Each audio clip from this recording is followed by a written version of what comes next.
જય સ્વામિનારાયણ. આજના દર્શન જય કષ્ટભંજન દેવ. જય કષ્ટભંજન દેવ. Good morning Gulabbhai. જય સ્વામિનારાયણ. જય સ્વામિનારાયણ. જય સીતારામ. જય શ્રી કૃષ્ણ. વરસાદ ખૂબ પડી રહ્યો છે, હવે બંધ થતો નથી. હવે કઈ મોલાજની જરૂર નથી, પણ એ તો મેઘરાજા છે ભાઈ, રાજાનો રાજા, એને મોજ આવે એમ કરે. ખેતર જવાતું નથી. હા, ખેતર જવાતું નથી. કીચડ જામે છે ગામમાં બધી. પાછો ધીમો ધીમો વરસે ને એટલે વધારે કીચડ થાય છે. એક ધારો તો થોડોક ફાસ આવી જાય ને તો બધું ધોવાય સારું થઈ જાય એમ. જમાવટ છે તરુણભાઈ. એ તો રાજાનો રાજા છે ભાઈ, મોજ આવે એમ કરે. આજ મારા ભાઈ હું બનાવવાના બપોરે? અમારે દૂધિયા શાક ને રોટલા જેવું હોય. ડાયાબિટીસ વાળા કે એવું હોય એવું છે. રોટલા ખાવાનો. રોટલી બે ટાઈમ રોટલા ચાલુ કરી દીધા. હા, અને એમ સારું છે, કોઈ વાંધો નથી. મારો એક મિત્ર છે યુકે, એને એમ કીધું તું કે અઠવાડિયામાં એક ફેરવું બાજરાનો ખીચડો ખાવાનો ડાયાબિટીસ વાળા. ખીચડો એટલે બાજરો બાફીને કરવાનો. હા, એટલે એમાં બધું પાલક ને બધું મસાલો નાખીને ખીચડો આપણે બનાવે. ખીચડો જ ને તો કાયદેસરનો ખીચડી કરી નાખવાની આપણે. એટલે આપણે કેમ બોલી વઘારેલી ખીચડી બનાવે એ રીતે બાજરાની કે બનાવવાની. અઠવાડિયે એક ફેરવું તો ખાવી જ જોઈએ ડાયાબિટીસ વાળાને. બરાબર, બહુ કંટ્રોલ રહે છે કે નથી.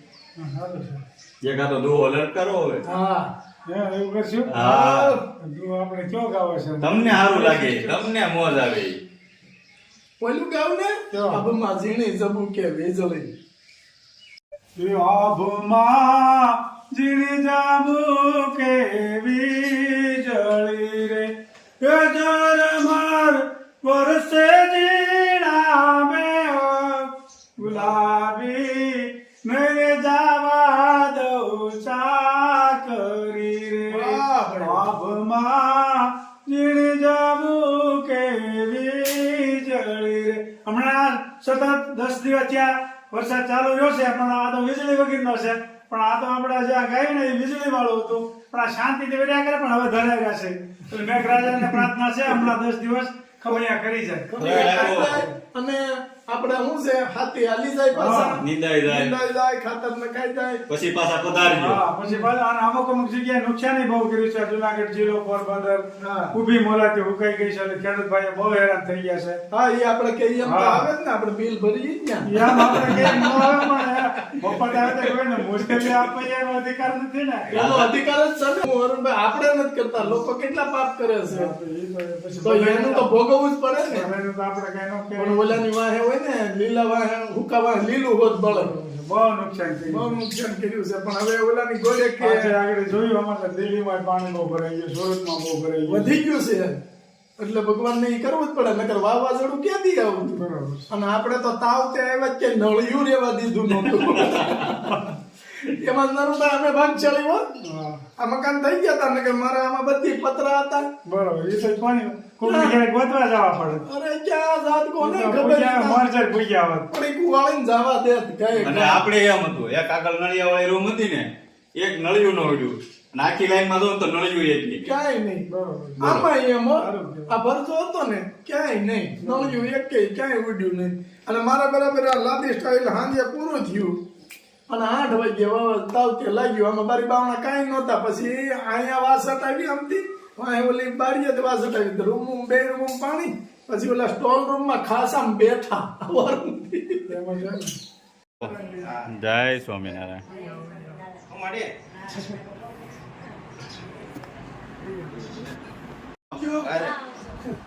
તમે વાપરીને કેજો. રિવ્યુ આપજો જ.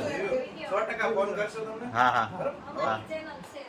મારે ટેનિયોની કોમેડી વિડિયો બનાવે. હોમ ડ્રિંક્સ કરીને ચેનલ નું નામ છે. હા હા કેજો બધા. હા, ભલે આવજો. એ ભલે. નીંદવાનું ચાલુ કરી દીધું. નીંદવાનું ચાલુ, બગીચો નીંદવાનું. તો એ તંડી તો ખડ હોય ખોટું એ કાઢી જ નાખવાનું. જો આપણે પાલક વાવી હતી, મસ્ત મસ્ત પાલક ઉગી ગઈ છે. આ બધી પાલક છે. એટલે આપણે હવે પાલક આપણે વધારે ખવાય, એટલે પાલક તો આપણે વાવવી જ પડે. પછી આ આપણી 12 ટીંડોરી, 12 મહિના ટીંડોરા આવે. અને આમ તો વાલોરના વેલાને હવે અધર ચડાવવા માટે માંડવો કરવો પડશે, કારણ કે હવે જામતા જાય છે. પણ થોડુંક જો તડકો કાઢ્યો હોત, વરસાદે થોડો લીધો હોત, તો આ બધું અત્યારે ડબલ થઈ ગયું હોત. પણ એક ધારું એમની વરસાદ ચાલુ છે, ધીમો આપણે આવે છે. સારું છે બિચારાને આ બધી 8-8 ઇંચ 10-10 ઇંચ પડે છે. અને નાના માણસો બધા હેરાન થઈ જાય છે કે કોઈ પણ મકાન હોય ન હોય, એને બહુ મોટી તકલીફ થાય છે. એની જેવું આપણે નથી, પણ જ્યાં ત્યાં હોય માણસો દુઃખી થાય છે અને બહુ અતિશય વરસાદ પડે છે. એટલા માટે આપણે તો ભગવાનની દયા છે કે થોડો છે. અને જ્યાં જ્યાં અતિશય વરસાદ પડે છે, માણસોના મકાન વયા જાય છે, ઘર વખરી વહી જાય છે. માણસો બિચારા ઊભા રહે શું કરે? આટલો વરસાદ પડે તો માણસોને તો દુઃખી થાય છે. એમ માણસો બહુ દુઃખી થાય છે. કારણ કે કાલે મેં વાત સાંભળી હતી કે 1 કલાકમાં 8 ઇંચ વરસાદ પડ્યો. હવે ખેતરોમાંય નુકસાન થાય, ગામમાંય નુકસાન થાય. કોઈ નાના માણસોને કાસા મકાન હોય, મકાને ઘણા બધા ધરાશય થયા છે. તો ભગવાન પાસે આપણે તો પ્રાર્થના કરીએ કે બીજું તો શું કરીએ કે હે મહારાજ, આવું કોઈને નુકસાન ન થાય એવું કરજો, અને બધા ઉપર તમારી છત્રછાયામાં રાખજો, એવી મહારાજને સ્વામિનારાયણ ભગવાનના શરણોમાં પ્રાર્થના કરીએ છીએ. આગળ ભગવાનની ઈચ્છા, આપણે તો આમાં શું કરીએ કે આ તુલસીમાં છે, આ તુલસીમાં છે, આ તુલસીમાં છે. પણ ભગવાનની દયાથી આપણે ઘરે કોઈ બી નાખ્યા વિના કે આટલા તુલસીમાં ઉગે છે. અને હજી તો આમાં બહુ ઝાઝા તુલસીમાં છે. એટલે આજ સવારમાં જ્યારે ઉઠ્યો ત્યારે જ મેં વિચાર કર્યો હતો કે ઘરના દરવાજાની મોજ તુલસીમાંનો છોડ જોઈ, તો આપણે અહીંયા તુલસીમાંનો છોડ છે, તો પાછું મેં એવું વિચાર કર્યો તો જોઈએ કે આ તુલસીમાં રાખવા છે, દરવાજાની મોરે જ આવે છે એક્ઝેક્ટ, અને એક આ તુલસીમાં. બાકી કોઈને ઘરે વાવવા હોય તો એને રોપ આપણે આપવો છે. કોઈ પણને તુલસીમાંનો રોપ જોઈતો હોય આપણે આજુબાજુવાળાને, તો અહીંથી ભલે લઈ જાય, આજુબાજુવાળા લઈ જાય છે, ઘણા લઈ જાય છે. એટલે હજી આમાં બહુ રોપ છે. એટલે જે કોઈને ઘેરે વાવે એના માટે છૂટ તુલસીમાંને આપણે દર વર્ષે આપીએ છીએ રોપા બધાય, કે તુલસીમાં કુદરતી આપણે ઉગે છે એટલા બધા. એટલે દર વર્ષે આજુબાજુવાળા બધાય બહુ લઈ જાય છે, અને ઓણે ઘણા બધા લઈ ગયા છે. અને હજી આટલા રોપા છે એ આપણે બધા ધીમે ધીમે લઈ જાય. અને આ લીંબુડી છે, આ લીંબુડીને ઓલી ટીડ આવે ને, ટીડ, એ ટીડ બધાય પાંદડા ખાઈ ગઈ જો. પણ આપણે દવા તો મારતા નથી કોઈ પણ વસ્તુને. આ તુલસીમાંની ટીડ આવી ગઈ છે, એના પાંદડા ખાઈ ગયા છે. ને આટલો વરસાદ પડે એટલે રોગ તો આવે જ. આ લીંબુડીનું પાન કેવડું હોય છે જો, આ પાંદ કેવડું હોય છે, આખું ખાઈ ગયા છે, આખું પાન બધી. એટલે ટીડ વધારે હમણાં આવે છે, અને ટીડ બધું ખાઈ જ જાય, પાન ન રહેવા દે ટૂંકમાં.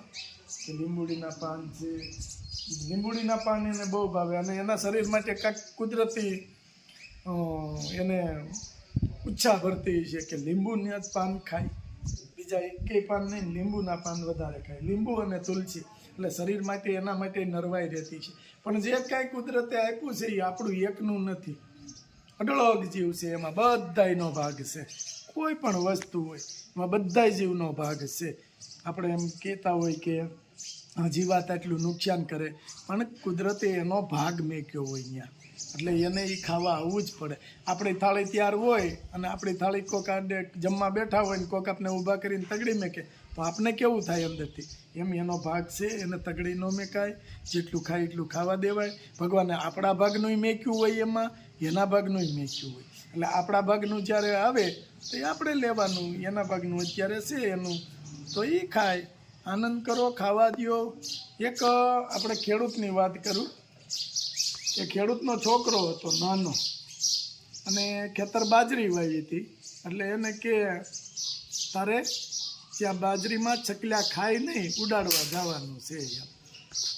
એટલે છોકરો તો ગયો, અને છોકરો ત્યાં મેળો હતો બાજરીમાં, ત્યાં બેઠો, અને ચકલિયા બહુ બધા આવ્યા એમ એટલે છોકરો કઈ ઉડાડે નહીં એમણે એમ ખાવા જ દે એટલે કોઈ પૂછ્યું કે આ ચકલિયા એટલા બધા આવે છે ને તું અહીં છો એને ઉડાડ તો બાજરી વચ્ચે એ કે અમારા ભાગનું હશે ને એ ક્યાંય નહીં જાય એના ભાગનું હશે એ ભલે ખાય આનંદ કરો એ કે ભગવાને દીધું છે આપને એકને થોડું દીધું છે એને દીધું હોય ને આમ તો આપણે આમ નાખી ચણ નાખી એની કરતાં જે એનો સાચો ખોરાક છે એ ખાવા દો ને આનંદથી ખાય ને આનંદ કરે જય સ્વામિનારાયણ